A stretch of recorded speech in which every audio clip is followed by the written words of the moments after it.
I'm here to recreate the look you saw in the picture of this video. My god, my eyes are so sensitive right now that I'm going to do both eyes with you guys. So I really hope you guys like it. It's like some things that I've never done before, like the two eyes with you guys, but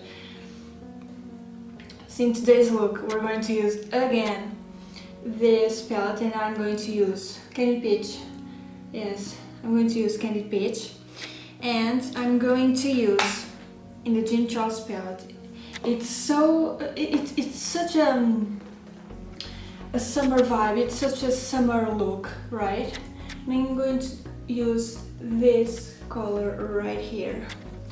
I'm not going to create cut crease or anything like that. It's really simple. We're going to use just two brushes, and I like more simple looks.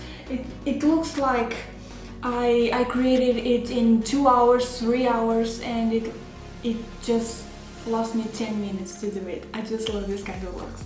So if you guys loved the picture, if you guys love the look in the picture, just give me a thumbs up. It's really important. Subscribe my channel, follow me on Instagram, follow my blog, and let's get started.